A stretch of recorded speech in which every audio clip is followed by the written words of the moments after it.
புதுச்சேரியிலிருந்து மது வாங்கி குடித்த 7 பேர் விழுப்புரம் முண்டியம்பாக்கம் அரசு மருத்துவமனையில் அனுமதிக்கப்பட்டனர். இவர்களில் ஒருவரை தவிர அனைவரும் சிகிச்சைக்கு பிறகு வீடு திரும்பினர். விக்கிரவாண்டி சட்டப்பேரவை தொகுதி இடைத்தேர்தலையொட்டி அரசு மதுபான கடைகள் மூடப்பட்டன. இதையடுத்து பூரிக்குடிசை கிராமத்தைச் சேர்ந்த சிலர் பிரபு என்பவரிடம் பணத்தை கொடுத்து புதுச்சேரி மாநிலம் மடுகரை பகுதியிலிருந்து மது பாட்டில்களை வாங்கி வரச் செய்ததாக கூறப்படுகிறது. இந்த மதுவை குடித்த சக்திவேல் என்பவருக்கு உடல்நிலை சரியில்லாமல் போனதை அடுத்து கஞ்சனூர் காவல்துறையினர் சம்பவ இடத்திற்கு வந்து பிரபுவிடமிருந்து புதுச்சேரி மாநில மது பாட்டில்களை பறிமுதல் செய்துள்ளனர். பூரிக்குடிசையில் பிரபுவிடமிருந்து வாங்கி மது குடித்தவர்களை அடையாளம் கண்டு அவர்களை மருத்துவமனை கண்காணிப்புக்கு காவல்துறையினர் அனுப்பி வைத்தனர். இவர்களில் 7 பேர் மருத்துவமனைக்கு அனுப்பப்பட்டு 3 நாட்கள் கண்காணிப்புக்கு பின் வீடு திரும்பினர். ரத்தமா இதுவும் எடுக்க சொன்னாங்க, யூரின் டெஸ்ட் எடுக்கணும்னு சொன்னாங்க. எடுத்துட்டு நாங்கள் வந்துட்டோம். எடுத்துட்டு என்னோட வந்து ரீசார்ஜ் ஆகணும்னு இது பெல்லில் சேரணும்னு சொன்னாங்க. சேர்ந்துட்டு அப்படியே இப்போ தான் அனுப்பிச்சி விட்டாங்க எங்களை. எத்தனை நாள் அங்கே ஹாஸ்பிட்டல்? 2 நாள் தான். எப்படி முடிச்சுட்டு இதை வந்துங்கிறோம். அவ்வளோதான். சாராயம் குடிச்சு ஏதாவது பிரச்சனையாச்சு உங்களுக்கு? எதுவுமே இல்லை. எந்த நோய் எதுவும் இல்லை. நல்லா செக் பண்ணாங்க. எல்லாத்தையும் செக் பண்ணி இது பண்ணி விட்டாங்க. ரெகுலராக அது மாதிரி பாண்டிச்சேரி வாங்கிட்டு வருவீங்களா? நான் இங்கே பாட்டில் வாங்கி குடிப்பேன். அன்றைக்கி ஒரு நாள் எடுத்து கொடுத்தாரு, நான் குடிச்சிட்டேன். இன்னும் 4-5 பேர் இந்த ஊரில் அந்த குவார்டர் வாங்கி சாப்பிட்ருக்காங்க. அவங்களாம் நல்லா இருக்கிறாங்க.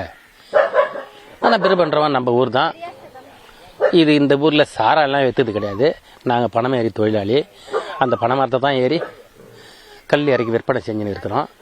அதுவே எவ்வளோ போராட்டத்தில் நடந்துன்னு இருக்குது. சரக்கெல்லாம் இங்கே யாரும் கொண்டாந்து விற்கிறது இல்லை. நாங்களும் விட மாட்டோம். அன்றைய நாள் அந்த எலெக்ஷனுக்காக கடை நிறுத்தினாங்க. அதுக்காக போயிட்டு அந்த சரக்கு வாங்கி வந்து சாப்பிட்டானுங்க. பிரபு வந்து நம்ம ஊருக்கு தான், நம்ம ஊர் புள்ள சொந்தம் தான்.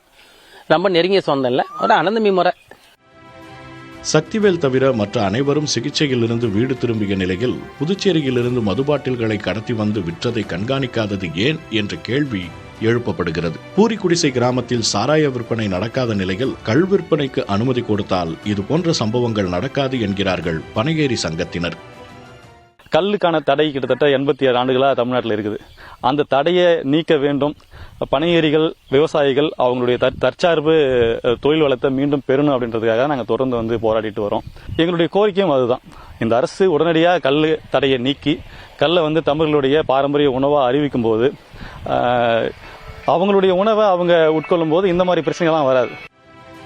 வெளிமாநில மது பாட்டில்களை வாங்கி வந்து விற்பனை செய்ததாக பிரபு மீது வழக்கு பதிவு செய்யப்பட்டு அவர் சிறையில் அடைக்கப்பட்டார். கள்ளக்குறிச்சி விஷசாராய மரணங்கள் ஏற்படுத்திய அச்சத்தால் காவல்துறையினரே விரைந்து செயல்பட்டு மதுபானம் குடித்தவர்களை கண்டறிந்து சிகிச்சைக்கு அனுப்பிய நிலையில் மாநிலம் விட்டு மாநிலம் சென்று மது வாங்கி வந்து விற்கப்படுவதும் தடுக்கப்பட வேண்டும் என்று வலியுறுத்தப்படுகிறது.